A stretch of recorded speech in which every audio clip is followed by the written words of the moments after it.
Hello, everyone. Welcome to the temporal graph reading group, and thanks for joining us today. We are very glad to host Jiaxin Pan from University of Stuttgart. Yes. She will present their recent work, HGE Embedding Temporal Knowledge Graph in a Product Space of Heterogeneous Geometric Subspaces. And Jiaxin Pan is a PhD student at the University of Stuttgart, supervised by Prof. Stefan Stab. Her research interests are temporal knowledge graphs and temporal query answering. So I will leave the mic to you, Jiaxin, for the presentation. Thank you for your introduction. Hello, everyone. My name is Jiaxin, and today we will talk about my recent work.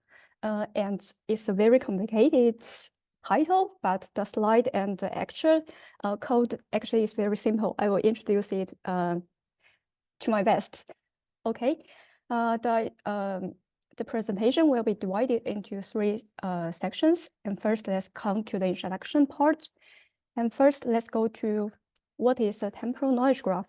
And I guess many people are familiar with knowledge graph. A knowledge graph is, we have some factual knowledge in the real world, such as we know that the current president of the United States is Biden, and then we can store them as a triple, that is Biden, president of United States. And here, because of the triple, we can, by storing multiple triples, we can have a knowledge graph. And for temporal knowledge graph is that, for temporal knowledge graph is that the knowledge graph we discussed now do not have any temporal information. So here from the picture in the on the slides, we show that for some events, it's very crucial to have their temporal information, such as being if we know that China make a visit to the EU, then on this year, then we can assume that there will be some subsequent events between them, such as maybe they will have cooperation. And so the temporal knowledge graph is a set of cotriples where we have the subject information and relation and object information and timestamp. And in this case, the subject is China and the object is EU, and the relation is make a visit, and the timestamp is just year 2014 and February and 6. And then for temporal knowledge graph, a very crucial problem is that for every knowledge graph, it's not complete. And we want to find out the missing relation between entities, such as we want to know, given a specific date, we want to know if there is a special relation between Japan and Obama. Maybe Japan also make a visit to President Obama, or maybe Japan had a phone call with the US president. And we want to find out this kind of missing information based on the existing relations, existing facts in the temporal knowledge graph. And then let's move to our model. Well, to discover the missing information between, to discover the missing information in temporal knowledge graph, we have some assumptions, and here is what our assumption that, as you can see from the picture, in a temporal knowledge graph, for every relation, maybe there will present different kinds of patterns, such as in the very left part, for the relation married with, apparently is a symmetric relation, because if one person marries to another person, then another person is definitely will marry to this person. And for some other kinds of relations, such as in the middle part, we have a Hess-Child relation. And for Hess-Child relation, we think is a hierarchy structure, because because one person can have multiple child, and multiple child can have again multiple child. And also we have some, and also in the right part for the visit relation, we think it's a star structure because a person can visit to many other places, but these places cannot visit this person. So it's a star structure.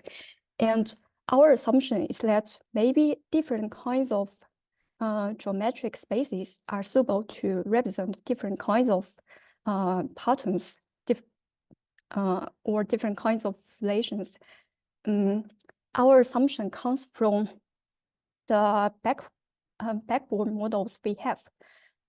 In temporal knowledge graph or in knowledge graph embedding, we have many backbone models, such as the very famous one, Terrell, complex T-complexity or TLTKG in temporal knowledge graph. And if you are familiar with knowledge graph, you may also know that complexity. And these models, they are all based on the complex space. And what is the complex space is the, I think you are familiar with complex space. In complex space, the Euclidean unit circles are introduced by circular rotation. So here, if we look at the left page, we have a circle there. And for the points on the circle, we can represent them by real number and imaginary number. These are with the real number and imaginary number, we can go to every point on this circle. And because it's a circle, so we can see that points on the circle, they are symmetric. So in the previous work, such as Terrell and T-complexity, they have proved that the Euclidean unit circle or the complex space, they are very suitable to represent symmetric structure. And we want to extend the backbone model to a more wider range to represent the other kinds of patterns as well. So we investigated and we chose another two other types of geometric spaces. For the second geometric spaces we choose the split complex space. The split complex space is induced through hyperbolic rotation. So as you could see from the middle graph, the points on the circle, they can be mapped using hyperbolic sine and cosine. And in knowledge graph embedding models, many papers such as the hyperbolic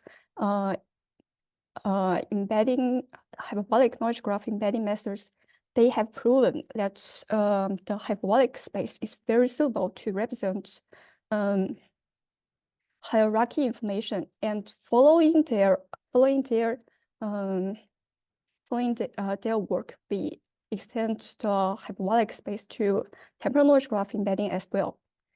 And well, as you could see from this hyperplane, if start from the origin point, and if you go further, the distance between 2 points will be bigger. So it's very likely to the hierarchy structure that if we start from the grandma, and then if we goes to the child, and then if we goes to the grandchildren, the points between them will have a bigger distance.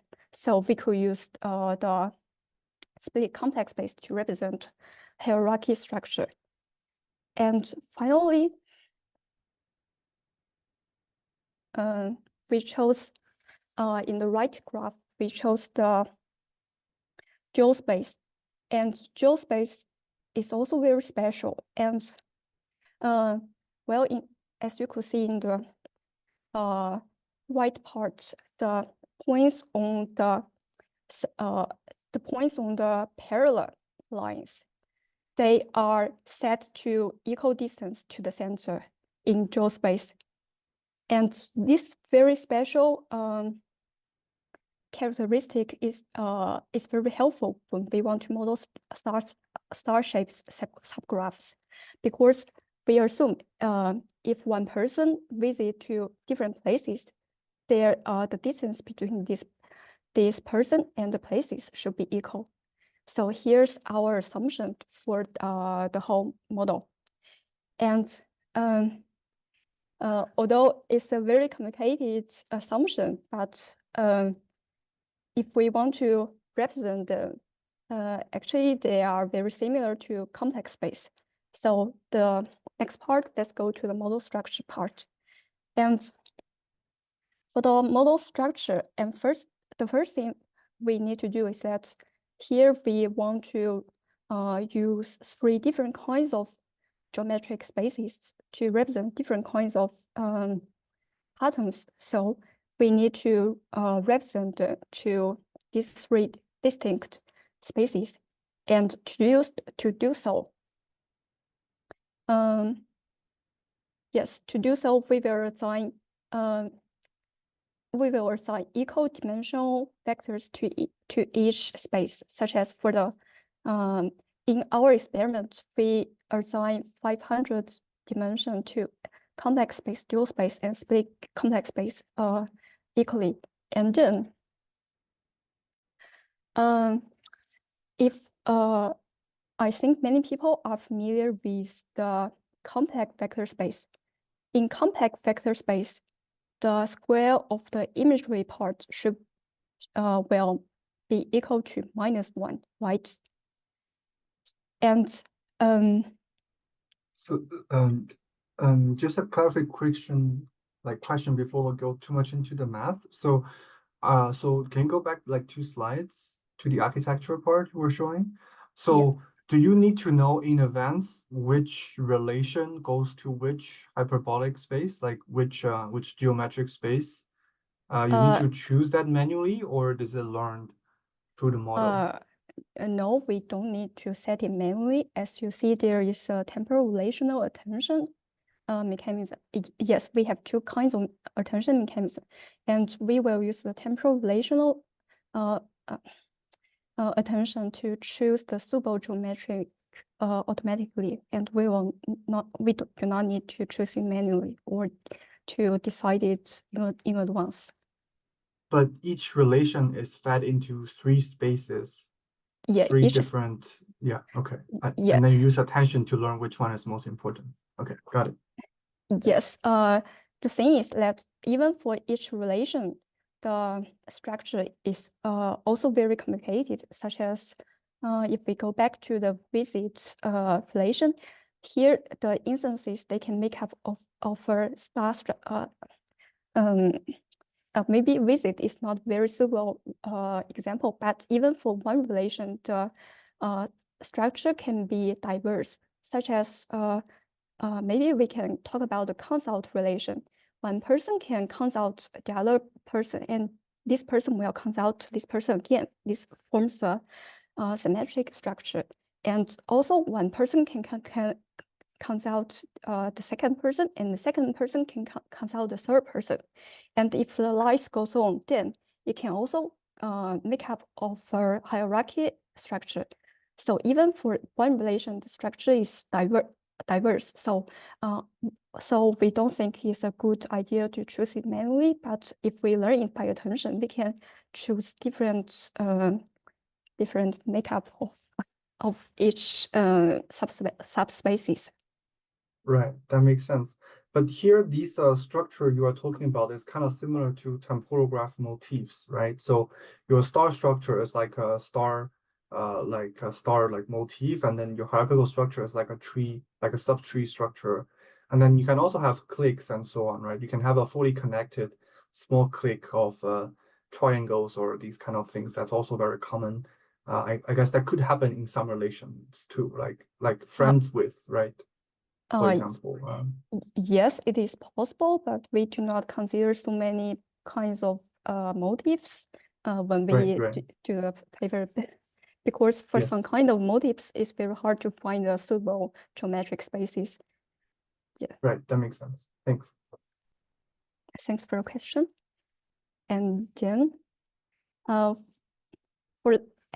this math part is really complicated to look at it, but the only thing we need to remember is that for complex space, the imaginary part will equal to -1, and for split complex space, the imaginary part, the square of the imaginary part will equal to 1, but the imaginary part cannot be 1 or -1.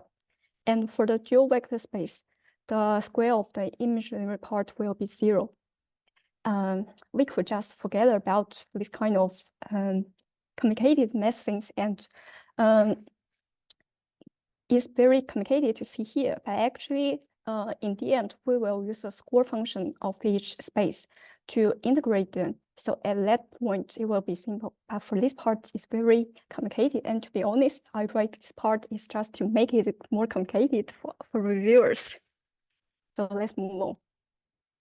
And another thing we find out, which is very interesting, that we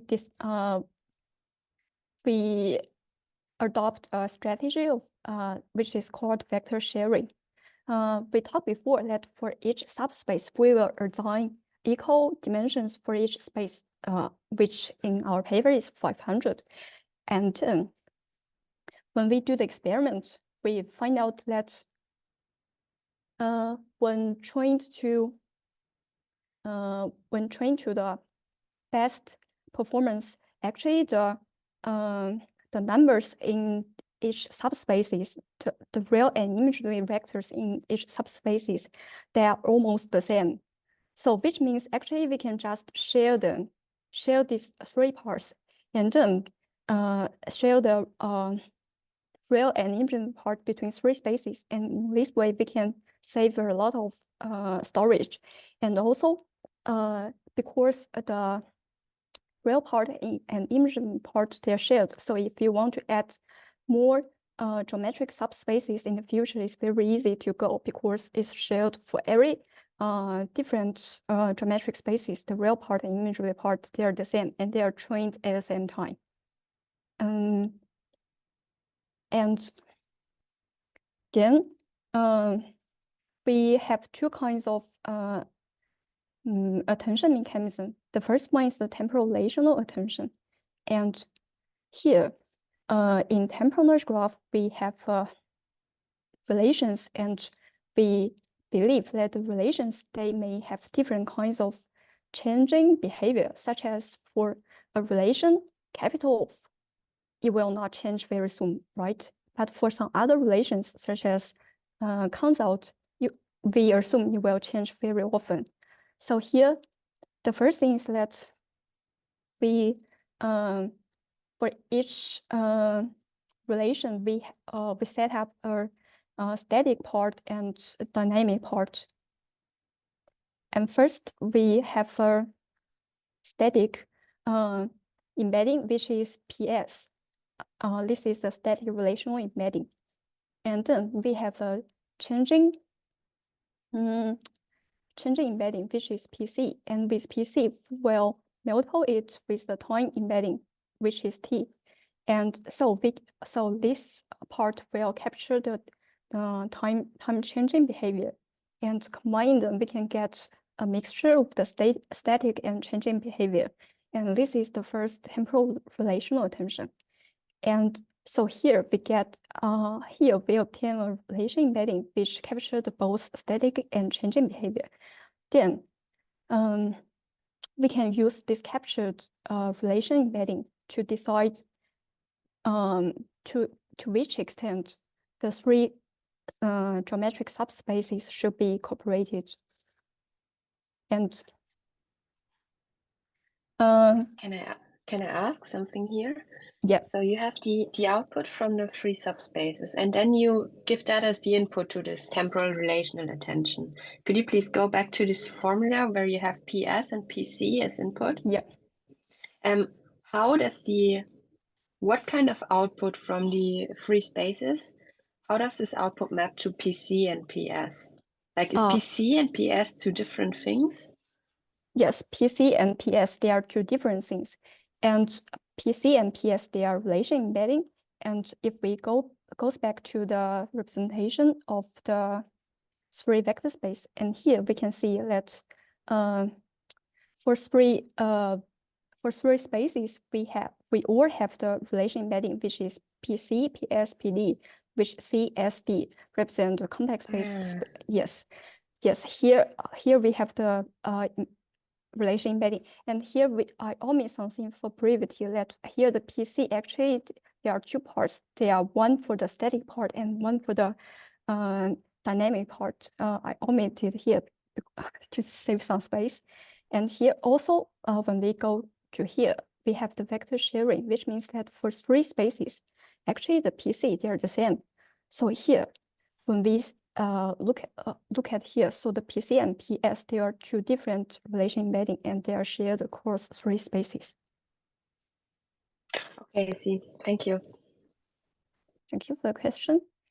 And again, here, as we discussed before, that the patterns, they are decided by the relation. They're decided by how the relation behaves.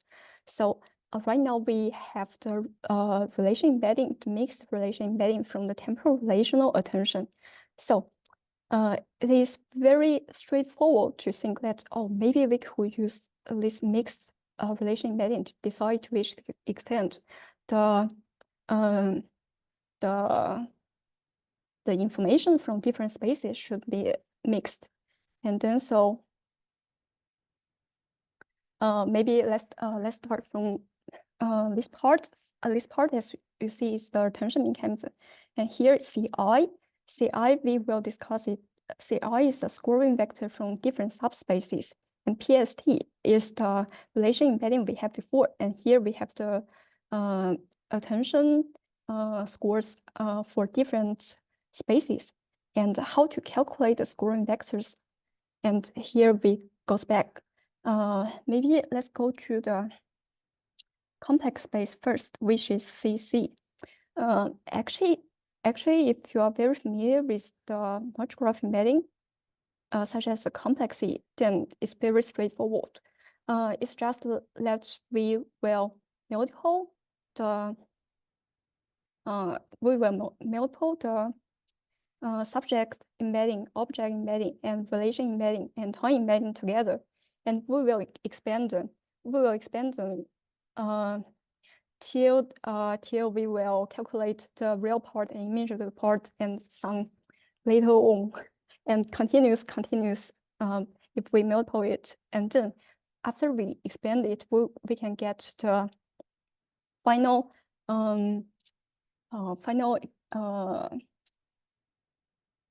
scores. And also, if we compare the scoring vector of these three different subspaces, we could see that for most of the part, they're almost the same. And the only difference is that some add, for some part is minus, but for the other part is add. And so when we write the code, the only difference is that we need to change some operations from add to minus in the code, and then everything is done. So actually, when I write the code, I changed very little. But this scoring vector really requires some knowledge about the complex vector, such as the complex E, if you know it, or the Terrell. If anyone has any question here. So basically your framework doesn't have to just limit to these three subspaces, right? So technically you can stack any number of subspaces, and they don't even need to make sense, because you cannot know for sure beforehand what embedding space works best for what relation, right? They could be very complex. So you can just stack multiple, even more subspaces, and then the attention, hopefully with enough data, can learn correctly the correlation between them. And then yes, you hit the point. And we also did some experiment with it. In a very we did experiment on a temporal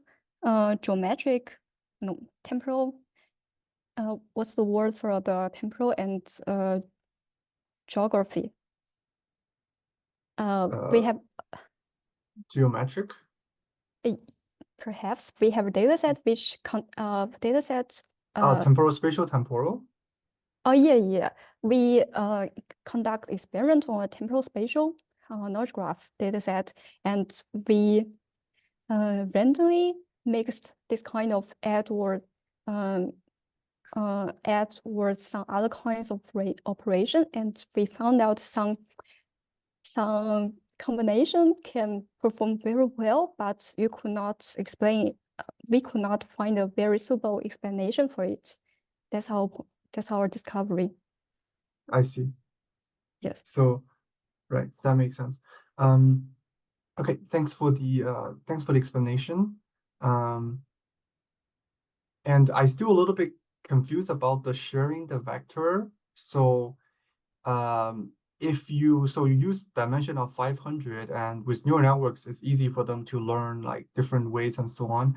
But if you do an experiment where you limit the size to be 1, then you shouldn't expect it to learn anything like size of 3. So like you can play with this embedding dimension and see how that changes the performance, right? Do you have an application study on the size of your shared vector and how does that impact the performance? Well, normally with the dimension increase, the performance will increase. And in knowledge graph embedding, right now, recent work, the 500 dimension is almost the minimum requirement. And normally we will use over 1,000, such as in the final experiment, I used 1,200 to get the best performance. So that's basically a hyperparameter choice. And I guess the sharing the vector also acts as some sort of like regularization, but that's just my intuition. Yeah, perhaps. I never thought of regularization, but I tried to use different embeddings, which we do not share them. But I found out the improvement is not so much, and you will have you will use a lot of space. Then I do not use it anymore. I see. So probably as some sort of regularization to force the model to learn more parameter efficient way. But okay, yeah, please continue with your presentation. Yes, and I think another reason maybe that, as you could see, the scrolling vector actually they share very similar structure. So actually maybe the distance between the optimal status in the optimization space is actually not so far. So here's my guess. And now we finished our model structure and we can see the result. And as we talked before, we have some backbone models which only consider the complex space, such as the Tero and T-complexity and TNT complexity and TLT HGE. We select these 4 baseline models, and we try to extend them with 2 additional geometric spaces. And for most of the data sets, we can get some improvements. And we can find out that the method is more effective on the dense data set GDLT. And for the ICEWS 05 to 15, actually it does not perform very well. And we think that it's because of in the temporal we have a temporal relational embedding, and in the temporal relation embedding, we need to do attention to every relation. And again, and here we have an operation between the relation and timestamp. And maybe in the maybe in the GDLT, it has more. It can provide more instances for each relation timestamp pair, and therefore, because it also influence the temporal geometric attention. So we guess maybe this is the reason why GDLT can improve a lot. And also we can observe that actually HGE does not achieve very big improvement over TLT-KGE, which is a very complicated model. But in the latest experiment, we find out that if we extend 20 complex bits with our proposed method, we can have comparable results as the very complicated TLT-KGE with only half parameter numbers. So maybe the random or maybe the interactions between the which maybe just the interactions we designed, they can to some extent substitute the very complicated interactions between in the TLT-KGE method. And I think one major one good point of this paper is that actually if you extend it, it does not take much spaces, but it can improve a lot. And we also did experiments to find out for each kind of patterns if the assumed geometric spaces can really improve the performance. And here, as we can see, actually it improves, such as the in the static symmetric, on the symmetric patterns, the complex space performs best. And for the hierarchy patterns, the space complex space, they performs best. And as you could see, actually for symmetric patterns, almost all models can perform over 98 or 99. So maybe for symmetric patterns, it's not so convincing, but for the two other spaces, they are to some extent convincing. Can you explain this table a bit more, please? Does this mean that you only look at the queries, which are, for example, in a symmetric relationship, and then you do an ablation study if you would only use, for example, the one of the spaces? Or how do you get the different numbers?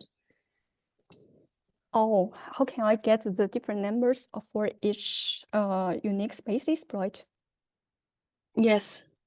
Well, as you see, we have scoring vectors from different spaces. And in these cases, I only have scores from one spaces, and I do not have scores from the other two spaces. It's like okay, and then you look in each line, you only look at a subset of all the test triples, for example, only the subset which are in static symmetric relations. Yes, I only look correct? at the I only look at the subset. But how do you know which subset is static symmetric? Sorry, that's the part that confuses me. I constructed the subset myself. Okay, by looking at actually what are the relations. Okay. Well, it's the construction process is a little bit complicated. The first thing we do is that for each relation, we will maybe I take the symmetric, for example. For each relation, such as the consult, I will collect all the instances of the consult. Then from all instances of consult, I will count to which percentage the instances they have the symmetric pair. They have the symmetric pair, and if it exceeds, if it's more than 50%, then I will consider this relation as static symmetric, and then I will choose all the instances belong to this relation, and then I will make them as a subset. And for the other patterns, I do it like the same way. I see. Yeah. Thanks for the explanation. That makes sense. Yeah. Yes, and the final part is the ablation study for each component. And here we have a very a very specific one, which is the TND complexity with stock.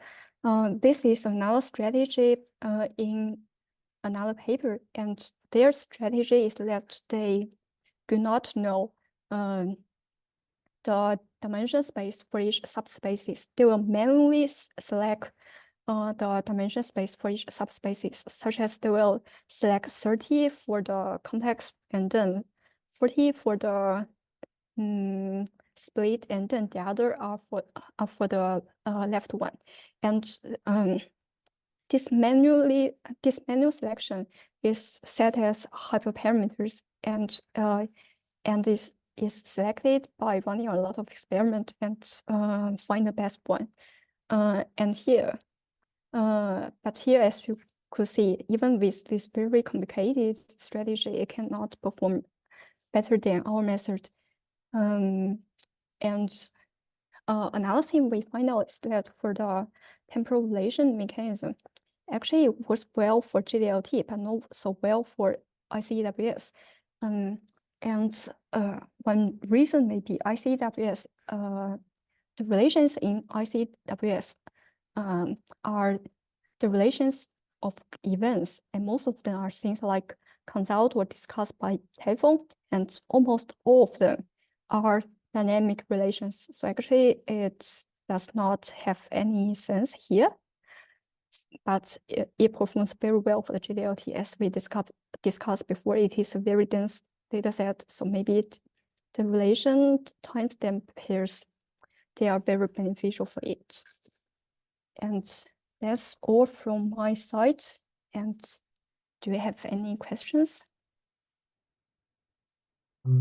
Yeah, so thanks a lot for the presentation. I think most questions have been asked during the presentation. So if anyone from the audience have any questions, feel free to type in the chat or unmute yourself to ask.